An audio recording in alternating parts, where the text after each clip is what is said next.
Another big headline this morning, not just America's allies upset over the agency's wiretapping.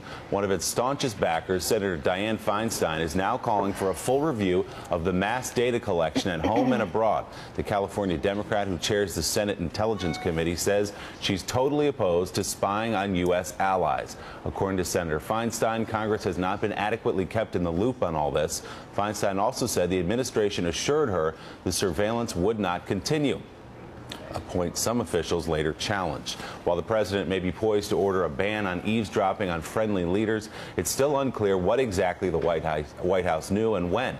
The agency has said it did not inform the president of reported monitoring of German Chancellor Angela Merkel, but the L.A. Times, citing current and foreign officials, says the White House and State Department both signed off on it. Mike, you're taken back to the days of Iran-Contra. Again, I'm not comparing any of these scandals to Iran-Contra or any of these dust-ups to Iran-Contra, but we keep having to ask ourselves the question, is the president really in the dark? The way everybody around him claims that he's in the dark about these huge issues?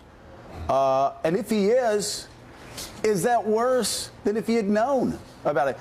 Dana Milbank wrote this in the Washington Post today. For a smart man, President Obama professes to know very little about a great number of things going on in his administration.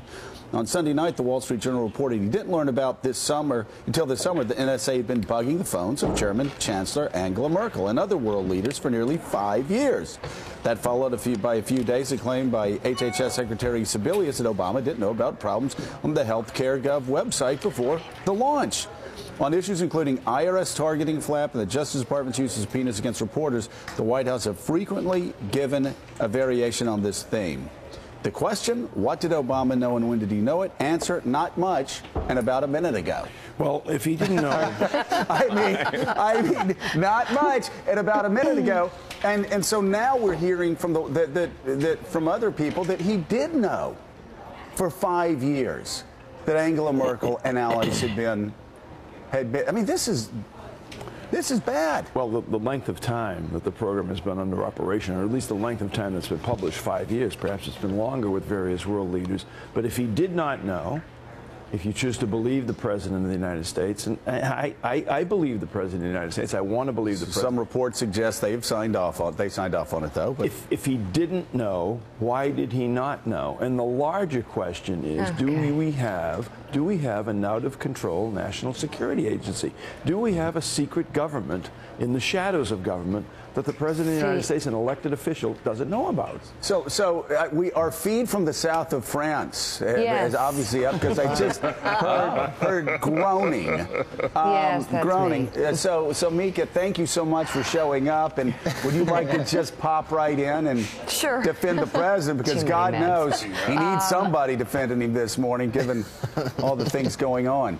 Okay, a couple of things. It started in the Bush administration, so I guess you could ask if President Bush knew too, and put those questions to him as well. Secondly, what started in the Bush administration? This monitoring of phone calls of foreign leaders, because I haven't seen any evidence of that. Well, no, I want you to educate us.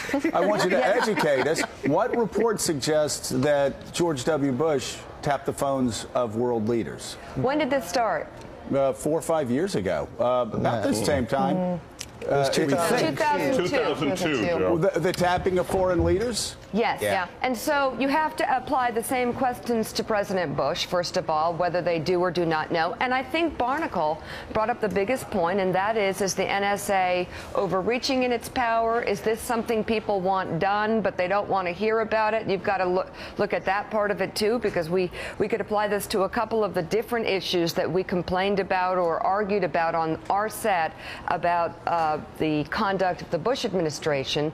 But I would say that most importantly, the important disconnect that I think is happening in this story is that people are thinking that's like someone is sitting there listening to her conversations. The phone calls are being monitored.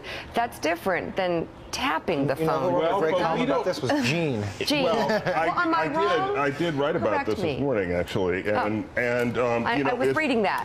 Do we think the NSA is out of control? Yes, right here. Some of us do think the NSA is out of control, and some of us think, it's an interesting question, though.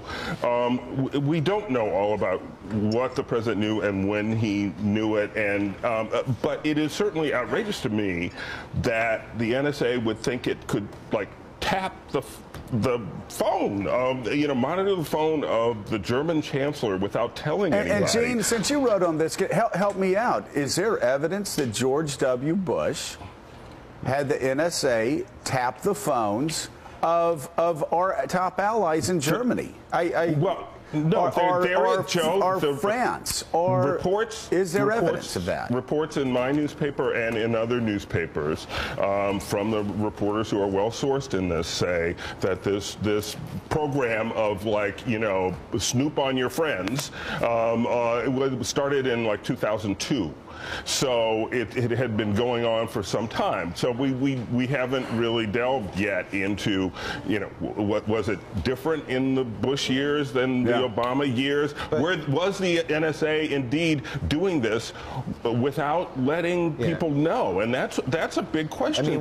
One of the things that we were talking about was how remarkable it would be that Edward Snowden might have known about this and Barack Obama didn't. Right. And then the other thing that's striking to me is, obviously, I understand that these programs are very controversial, but the amount of controversy over this program is a little bit higher, it seems, than when we found out that they were collecting bulk data on regular citizens. I mean, Dianne Feinstein, the chairman of the Senate Intelligence Committee, is outraged over this disclosure, but very fine. So I don't know what's worse, to express, Mike Barnicle, that I think it's many world leaders that had this happen to them, not just Angela Merkel, and I wonder if that should have come out or if that creates more of a firestorm. But again, it's not George W. Bush sitting there with his Beats headphones on listening to Angela Merkel's conversations or President Obama. It's very different. Mike. But Mike, if the president knows, if he's getting this intel, and if these reports are right that the White House and the State Department signed off on it, he knows, without sitting there with his headphones on, that we're tapping our phones. I'm sure he knows at some level the depth of this program, but probably not the entire depth of the program. But one thing that's missing in this conversation that we're having, that others are having, that's in the newspapers, is the level of anxiety, fear, apprehension, alertness that existed on September 12th, 2001 still exists today. And the world is indeed a dangerous place. And Joe, you have spoken to people in the Intelligence Committee. We have all spoken to people in the Intelligence Committee who will tell you the threat level that the president receives in his overnight presidential daily briefings and that other officials receive is horrific. Horrific. No, I've been saying it, and this is one of the reasons Mika and I think, Mika, some of our biggest battles on this show have involved what we have to do to keep this world safe. Right. I guess the only thing I would say in 2013, we are in 2013, right, Willie? Right. Yeah. At least for, I still get it wrong on checks. A couple more months, I know. I'm still like 1978. What are you doing writing checks? So, what are you writing checks? You're not in the wrong year. You're in the wrong era. Mika's that woman at the grocery store, gets out the check. Reach in your bag and get the checkbook and get it over with. You got me. It's not going through the card. Ma'am, we don't accept checks. No, I mean, listen, yes, the world's a dangerous place. And but this is one more example of how Barack Obama and his supporters suggested that George W. Bush and Dick Cheney shredded the Constitution and hated civil liberties and were the worst thing that ever happened. And you couldn't walk around the Upper West Side without people selling postcards of him as Adolf Hitler. And I told you before he got elected, he was going to do all of this because all of my friends in the intel community said the second he gets elected, he's going to amp it up, and he has done exactly that. I mean, this is stunning how he has taken, whether it's the drone policy or the NSA, how he's taken the Bush-Cheney policies and turned it up to 11.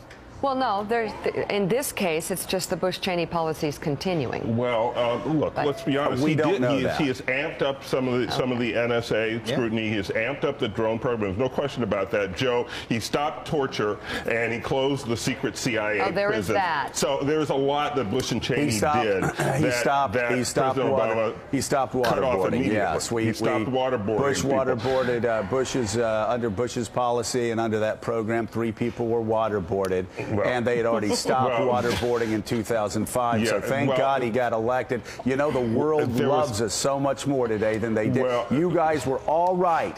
If we could only get Barack Obama in the White House, we would once again be loved by the people of Luxembourg. I feel so good. You know, when I walk through the streets of Luxembourg, it's almost like Kennedy is president. You can walk through Ireland and you feel the love from the people. When Willie and I are going through Cork, they love us. Oh, at last you got a good president, man. Not someone who shreds the Constitution. Not someone, okay, well, you know, maybe he accidentally drops drones on us. Okay, you know, and taps Imam's phone. But they respect us. We love America. Come on. Oh, you people are jokes. Are you drunk? You people are all jokes. Okay. This is what you got. You got a drone dropping, phone tapping. Boy, you make some lovers across the world. Mika, come home. Come home. This is like the country lyrics. I'm just laughing at you guys. We all knew it was a crock of crap, and it was. We don't love, the world doesn't love us more. Good Lord. They're all first block this. What are they smoking? You better get back. Somebody give him a blanket to hug. All right, coming up on Morning... Hello. Are you, is it Mom? God. Coming up on Morning Joe, Mom, is my Senator phone clicking? Chuck Schumer will join us if he isn't watching right now. Also, Hardball's Chris Matthews. We're going to talk to columnist Charles Krauthammer about his new book, Joe. And later, Mr. October, our conversation with Hall of Famer Reggie Jackson. Up next, the top stories in the Politico Playbook. But first, Bill Cairns with a check on the forecast. Bill. Good morning to you, Mika. Joe at his best. 1 year ago today was when Hurricane Sandy was going onshore in southern Jersey. And this storm obviously left its mark, one of the worst we've ever seen in this country. We just wanted to explain briefly why it was so bad and, the could it happen again type scenarios. As far as the storm, what made this storm so bad, it was only a Category 1 hurricane, was that it was 1,000 miles across, one of the largest storms that we've ever seen anywhere in the Atlantic Basin, let alone one coming on shore in the highly populated areas of New Jersey. And the storm track also was just unprecedented. Usually these storms go up to the Bahamas and then they go out to sea. This one came on shore, which that left turn was just crazy. And again, 50 billion, only about second all time. As far as today's weather goes, there are some bad storms in the middle of the country, Kansas City, Minneapolis. Severe storms possible today west of Dallas, but in the next couple of days, severe weather outbreak is possible from St. Louis down to Dallas-Fort Worth. So if you're traveling today, to bottom line, East Coast is fine. Middle of the country is where all your travel trouble will be today, right through Halloween. You're watching Morning Joe on this Wednesday.